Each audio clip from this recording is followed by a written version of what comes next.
So we're against Lexi here, and we're going first, so that does change some of our sideboarding patterns. So I don't think we're probably going to bring in cut down to size. I think if we're going second, that card is a lot stronger in the matchup, but because of us going first, I think it may change a little bit of how we play. For instance, I'm incentivized to bring in sinks maybe over pummels here. We're able to bank in an arsenal and carry that over through our opponent's first turn, but we're just going to quickly review some cards here. Probably going to cut sack the shifty. I think we would possibly have a different game strategy going second. We may lean more on the contracts and mask of perdition. Things are going to be a little bit more different here. Actually, maybe you could argue cut down to size comes in as well. Okay, we're just going to change this a little bit on the fly. So we're going to not bring in all of them, but we're going to bring in just enough to be on a lean 60. So our first turn here, not the greatest, but we do have a pretty good follow-up. So what we're going to do is we're going to pitch these down, and we're going to arsenal the death touch, and we're going to hold the leave no witnesses for two reasons. One, if it comes back to our turn and we get to keep one card and block with 3, leave no witnesses allows us to start being disruptive to our opponent. But more importantly, after we bite, if we pass priority to our opponent and our opponent arsenals with Voltaire, we can then play the leave no witnesses and potentially kill their arsenal anyway.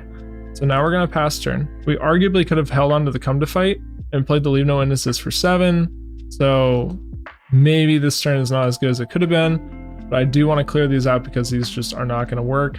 And we do want some better cards. So now we'll send it. Our opponent most likely is going to be able to block 4 on this, so they do get to keep their arsenal anyway. We'll see what the opponent follows up with, because it's really contingent on what the Lexi plays. Because we have a good 4-card hand here, right? We can pitch for come to fight into maybe Plunder the Poor or Death Touch, but our opponent is just coming out of the gate hot. So we have to think about whether or not we want to deny the premeditate. I really do want to keep the Death Touch. The Death Touch is just very strong. So we're going to let this one go through. Actually, no, we're not going to. Because we need to at least block. Because blocking 6 here is better than blocking 6 on the Remorseless. It evens out to about the same. So maybe it doesn't matter a whole lot, but it's tricky because we can pitch the Codex and send the Death Touch for 9. But I do think my plan here is that we're going to have to take a bit of damage to pivot off of this. But we can pitch for the Death Touch, and then that allows us to put the Codex in Arsenal. Our Tunic will be on 3, and then that allows us to potentially block with 9 cards, or block for 9 with 3 cards, or even block for 12, depending on how strong our blocking hand is. And then we can just Tunic Codex if we need to. So we have a pretty good setup that requires us to take 10 damage in the process. Our opponent wasn't able to use all their cards, so the Ponder is a little bit redundant, so it was nice that that didn't really pan out as well as maybe you would expect it to. My opponent was able to have a 0 cost with the 1 floating. That would have been really disruptive to us because we would have been looking at probably 4 to 5 more damage on that turn and then getting full value of the premeditate. But the fact that my opponent wasn't able to does work in our benefit here. It looks like my opponent is going to take it. Sometimes you would be tempted to name Inertia, but Frailty is just better every time, even over Blood Rot, just pure numbers wise, but also they are able to make a Ponder. Inertia gets canceled out, so we're just going to name Frailty. We'll take our 2 damage, and we're going to get to the Arsenal and our Codex. We have an odd hand here, but we'll see what we get to do with it. There are some pretty decent lines here. For instance, we can isolate into Shakedown, which is quite strong, but then we're only left with 4 block in hand and looking at a 5-card hand from Lexi where they just soaked up an entire Death Touch. My assumption is that we're probably going to be forced to block here, especially if we're looking at Art of War, depending on what they draw. If they banish a red, which means the other card in hand was a red, but it also means that now there's a higher likelihood that they could just draw into worse cards. Banishing Bolden Shot's pretty aggressive, right? It's a very strong card in the deck. Essentially a 1 for 5. So, you know, there's a risk to that, especially first cycle. Then we're looking at Yellow Bolden Shot. We're actually going to take this one. There's no relevant on hit right now, and we're going to be blocking later in the turn anyway. Honestly, keeping Isolate for Shakedown is really ideal here, because then we still have a really high value play while still getting to Arsenal, or keep the Codex of Frailty in Arsenal. But looking at the Endless, that's going to be coming in for 5 with Art of War. That's probably not going to be the case. My opponent does play Codex of Frailty. nice that we don't have to discard. Infecting Shot only is going to come in for 5, and they are forced to discard off of it. So there's some pretty non-ideal play lines here. So we have a couple options now. We can block with black text in these two, which we may end up doing here. If they decide to snap for Endless Arrow, we just are going to block anyway. So it doesn't matter too much if we can make them commit to snaps this early for a pretty low value play through the Frailty. The Endless Arrow is only for 4. I think we're actually in a pretty good spot. The only thing then is that if the Endless Arrow is going to come in for 4, do we want to block with these two first? But even though my assumption is that the opponent's going to snaps, I still just want to play with the assumption that they may not, right? Because if they don't for some reason, which they end up not doing, which I understand, right? Endless just for 4, while I have 2 cards in hand, is pretty much just asking for the card to leave. It's not that strong. Now we actually don't even have to play our Codex of Frailty, even though it's quite good. And our Tunic is a 3. I think it's just better to send these 2 cards because this is essentially 6 damage. That's probably going to be equal to 11 or 10. So a 2-card hand for 11 here at the high end, right? If we can take something like an Infecting Shot, that's even higher, right? So we're looking at 6 damage plus preventing 7. So it's a 2-card hand for 13. So we're incentivized to keep these 2, right? We're a little bit down on life, but we're about to have 2 incredibly strong pivot turns. So I'm not super concerned about the life total deficit. We've also now seen 3 power cards out of the Lexi. So we'll send the Isolate. It's up to my opponent whether or not they want to partially block on this. If they partially block on it, it's even better for us. But my assumption is that my opponent's not going to block and force us to have a relevant card in hand. We do have an option to actually use Black Tech here. So we can Black Tech and still send the Codex, which depending on what my opponent's hand looks like when we banish, will probably dictate if I want to do that or not. My opponent does actually partially block here, so that looks really good for us. We're pretty much just going to name red every time. For some reason my opponent's hand is all blues and you know we never carried anyway. So let's swap in for Shakedown. This is going to hit. And I think because my opponent is no blocking it, I think we're going to lean into their pivot a little bit and try to punish them for wanting to keep so many cards. Oh wow, okay. So their hand was a bunch of blues, so 3 blues. So that card may actually be 3 of a kind. Now incentivizes me really heavily to send the Frailty. Now the unfortunate part is if it is 3 of a kind, they can still block for 5. We're not going to send Leave No Witnesses obviously because it would just come in for 3 with our own Frailty. And my opponent is going down a lot on cards, so we'll see. Command and Conquer and Arsenal is really good. Really happy to see that. Endless Arrow for 3 is not that strong. But our hand is also really awkward. So it looks like it was an Endless Arrow from Arsenal, but luckily for us we do have a 3 block here. We do have to think if we want to send Dagger. If we want to send Dagger, it means we're going to pitch our other Codex to CNC, and which means we're not keeping as much disruption on our opponent. But with their double Arsenal, it does seem really strong here. And then we're able to Arsenal Humble, which is a pseudo form of disruption. So I'm not super sad about losing a Codex for second cycle. Uzuri is also a strong chance that this matchup does go to second cycle. The Lexi just naturally will live a little bit longer, having so many 3 blocks in deck. This is really tough because my assumption is that the last card in hand is the blue Winter's Bite. So with that being known, high likelihood that the rest of their cards in hand are probably going to be attacks, or they're going to be 2 block non-attacks. So either they give us 3 cards for a pretty mediocre hand, or they would just lose 2 cards from Arsenal. So this is really good for us.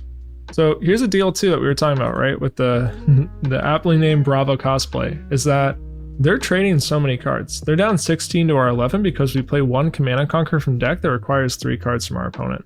We're just going to pitch down one of our Humbles. 2 Endless Arrows is pretty tough.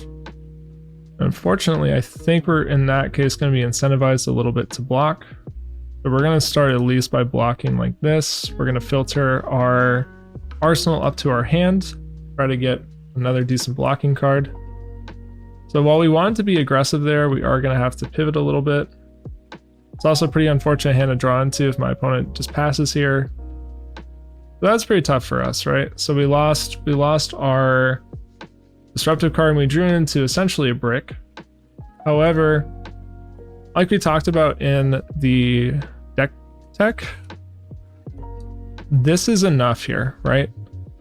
My opponent's going to load at least 3 arrows. This is a 0 for 4. It means that their endless arrow also comes in for 3. So it goes beyond just the pure value math on it. It makes their breakpoints much more difficult for them to hit properly. And so if they just pass here, we get to Arsenal and Isolate, which is really good on its own and lets us keep any 1 card hand with a 2 cost. While also just being a threat in itself, right? If this is a red, my opponent probably just blocks for 3 at the very least, and they get full value of the card.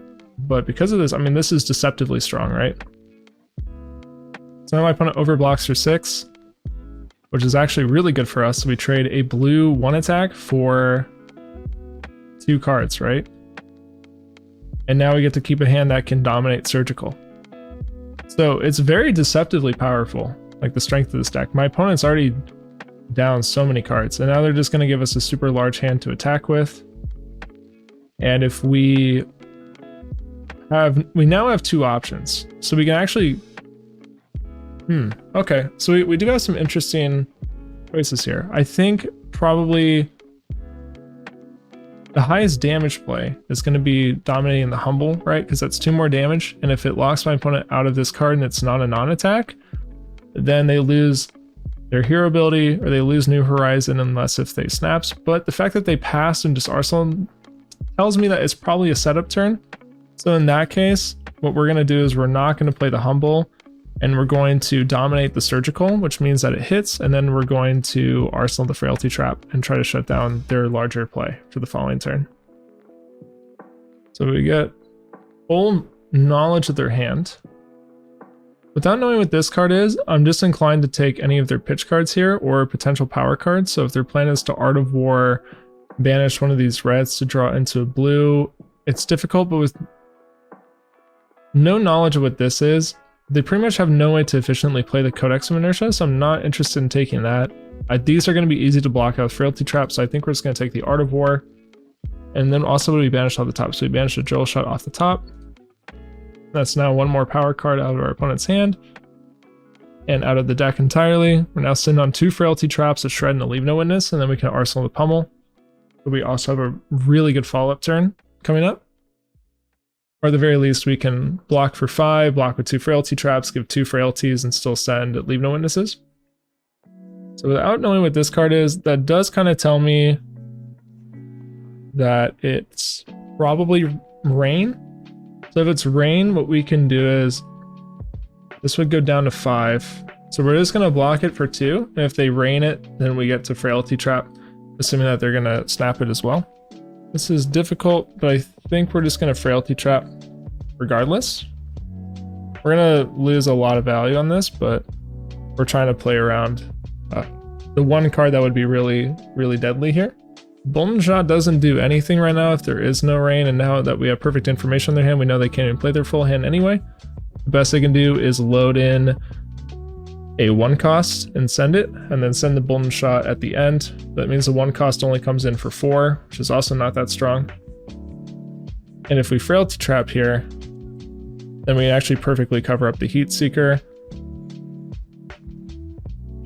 which I think is what we're going to do.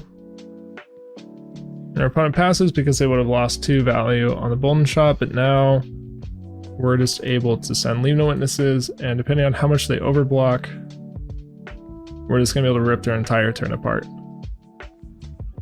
So if they don't overblock, we get to Arsenal the Shred, which then makes any of our following plays a little bit stronger, although it does make as difficult than blocking for 6. But knowing what the card in Arsenal is, seems good for us. Now we get to do it again. Obviously we'd prefer if this is Yellow Shred, but Blue Shred just works in the cost curve, so we're going to play it anyway. Ideally here we would get to Infect into Leave No Witnesses, see if they want to block 6 or not. This doesn't have Go again, so we're looking at potentially just a 1 for 7 here. If we block with 2 cards, we can still send the Leave No Witnesses But I think with us being at such a higher life total, I think we're probably going to try to start being a little bit more proactive here. But I think we're fine to take one more off turn. Unfortunately means that we're probably going to be shredding even if they overblock. Just because I want to get this Frailty Trap in Arsenal, and this blue shred is just not going to do anything if they're consistently blocking 6 on the Leave No Witnesses, and then any of the future cards are not really going to do as much here. So we're just going to shred regardless. Doesn't matter. Although it would be nice to be able to dagger prior to that play. Now this is one of the worst hands in the deck, so we're probably going to be looking to full block out here, or maybe just keep E-Strike for 7, but with 3 of a kind it looks like we are going to have to play defensively on this turn. It is very nice that Bolden Shot is an Arsenal and they can't play Rain, so a Bolden Shot would extend a lot of their combat chain this turn. They don't get the +1 on it. My assumption is that they probably drew into multiple Rain Razors or some of those adjacent power cards. So we're going to block down here. Our ideal hand is keeping either E-Strike for 7 or Eradicate off a Tunic. Both of those work exceptionally well. Seems more likely that we're going to have to be blocking out here. My opponent's still holding the Bolden Shot, which tells me that that's probably a Rain Razors. And they're really trying to force the Bolden Shot to actually get max value. It's been sitting a lot this game.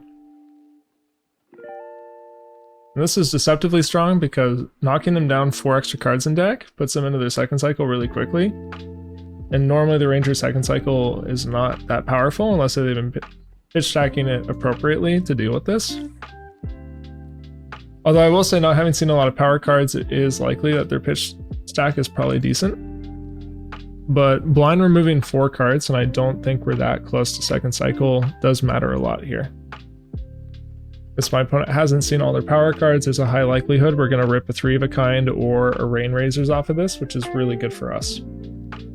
It also makes us more confident that we pitch stacked our Codex so early, because it is going to be relevant. We're going to redraw it and get to play it for a Leave No Witnesses, which should be enough to grind out that late game when my opponent needs to push that final chunk of damage. Also, my opponent not being on snaps means that Endless Arrow is not really that much of a threat, although all 3 Endless are gone anyway.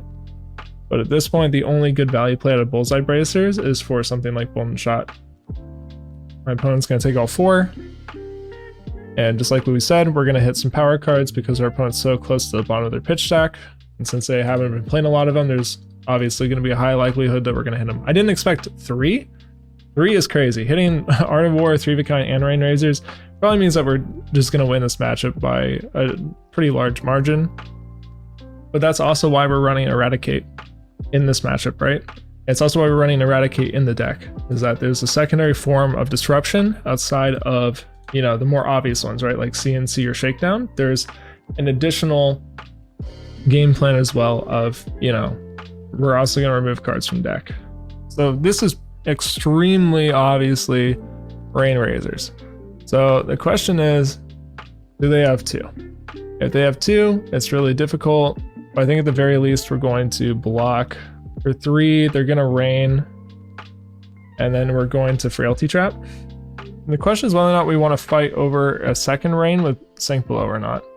And I think on a double Rain Razors turn, I think I would be more inclined to fight over the second Rain Razors if they play another one. We honestly also could have prepped for it by blocking with Tunic or Flick Knives.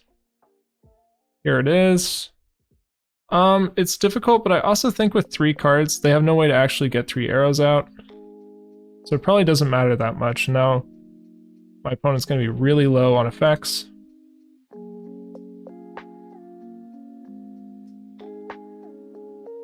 Although getting Codex here is really good.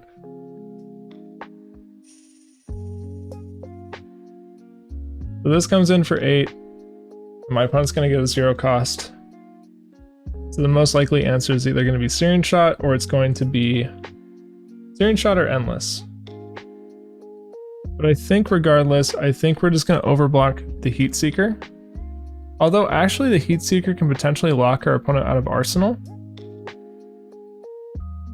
It sounds weird, but the reason why is because without snaps, unless if they Heat Seeker in a non-attack, But I also don't think I'm that comfortable taking so much damage.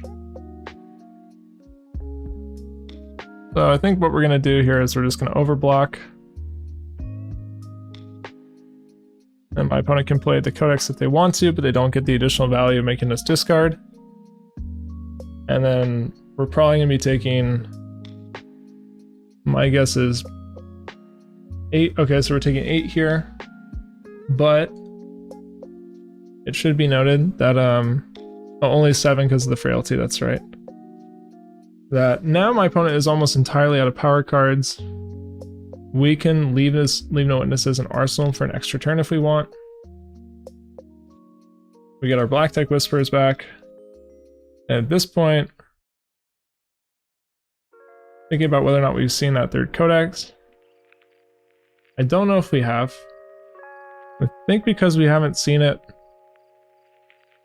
it's difficult, but I think we're going to send the Leave No Witnesses here. Now, the reason is that because we hadn't seen the third one, obviously we don't want to get trapped with Leave No Witnesses in Arsenal and us drawing the Codex, even though it's a pretty solid, lineup. But at this point in the game, we can't really be keeping too many cards here, so we want to keep as many efficient hands as possible. We know that our opponent no longer has Rain Razors in the deck, although they might have a final Art of War, so we'll see. But our opponent also can't play it from hand, so not that big of an issue. I'm not going to sink anything here because I don't want to accidentally draw into a 2-block, and our hand is already quite strong as it is. We're going to be full blocking anyway, so it doesn't really matter a whole lot. This allows us to block like this. And then they're probably going to send the Endless. They don't actually. Okay, maybe they made a mistake. Using Quiver is interesting here. They have to send 5. The question is whether or not we want to block or not. At this point, I'm pretty sure we can just start full blocking. Our opponent will just not have any more cards the rest of the game. We'll take 2 extra damage if we block like this, and we probably should be quite careful with our life totals. So even though it feels bad to lose the damage from Flick Knives and lose the flexibility of Tunic, we pretty much have to give it up here. Because at this point, I don't think deterministically our opponent has enough damage in deck to kill us, especially if we're able to Codex here and threaten their arsenal again. I don't think that they have enough cards to deal 17 damage. I mean, it may be close. They may just have barely enough, but I think that's just going to be too backbreaking for the opponent. Also, our opponent having a face-up card in Arsenal does actually mean that our Leave No Witnesses is going to, our Codex is actually going to force them to put a card in Arsenal, which with no snaps is actually quite strong, and maybe that would actually incentivize us to maybe get a different card in retrospect, but I still think it's our best card. And if our opponent does have a final Art of War, for instance, then they could get out of the double arsenal by just being able to give go again to their next attack. So Leave No Witnesses is just still better here. Also just going to remove 2 cards from deck, essentially. So we remove a card from hand off the discard, and then we're going to potentially kill their arsenal. But instead they give us 2 cards, so now they're down to what, 12 cards left in deck. And I believe this has go again. Oh no, this was a card in Arsenal. Okay. What we're going to do here is we're just going to block for 6. Which then allows us to send the stealth card, which is also, once again, starting to show some of the deck choices here. So us now including blue stealth cards helps out our cost curve, but it also means that we can play our 2 costs off of Uzuri swaps much more efficiently and much more frequently. My opponent blocking for 6 here is pretty brutal because it just allows me to just hold on to the Command and Conquer in hand. They have 1 decent crackback turn, but it's just not going to matter. So my opponent's able to send 4 here. My opponent's just not really going to have any way to be able to functionally play past this point.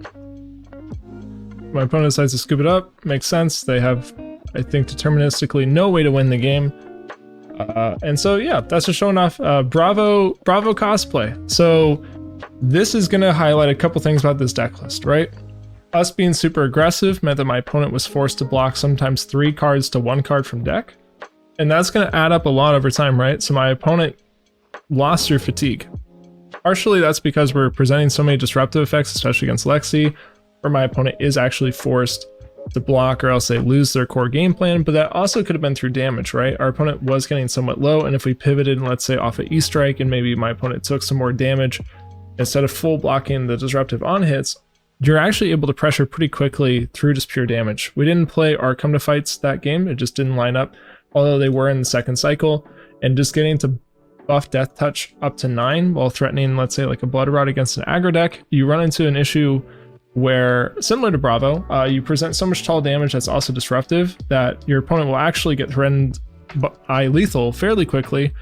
And with enough pivot turns, you get to a point where your go tall attacks require so many cards from your opponent, and it's similar in Uzuri, although slightly different, where late game we can keep cards, right, like a 4-card hand, and we can double dagger, rip 2 cards, play a tall attack, rip 2 cards. We've ripped 4 cards from our opponent while only using 1 card from deck, right? Like if we go dagger, dagger, contract, and my opponent's at 1 and they don't have a D-react, then you only trade 1 card from deck, but your opponent loses 4 cards in deck. So that kind of economy is really interesting in actual proactive fatigue strategies. So things like Bravo or aggro Oldhim, for example, while also being better than them at that because of the contracts, right? So this game we actually banished 8 cards from deck. So my opponent played with 8 less cards that game, something that Bravo and Oldhim can't do. And not only that, but we, through variants, banished really important cards. So my opponent essentially played a Lexi deck that only ran 2 3-of-a-kinds, 2 Rain Razors, and 1 Art of War, right?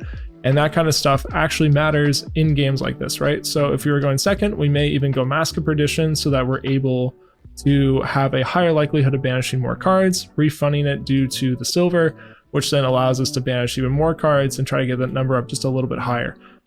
So that's showing off the deck. We're dropping some of the more control-focused gameplay. So specifically, looking at the original Arachne cosplay list, right? So our sideboard was pretty heavily geared for Oldhim. So we had Plague Hive, we had more D-reacts, we had Vambrace and Scale Peeler. We had some more Go Tall effects so that we could push over Oldhim. So I was on Razor in the initial build. This is the very original one, but I know people started adapting to things like Red Shred, Yellow Shred, things like that. So you had to run those cards for Oldhim, and now you don't have to anymore, which allows you to then slot them in with more aggressive tempo-based gameplay, so things like Cut Down in Size and Humble, while not necessarily needing to give up on the contract package that allows you to have a longer game of Mask of Perdition. So that's showing off the deck. Feel free to let me know what you think, and if you give it a shot yourself. Until next time, thank you for watching.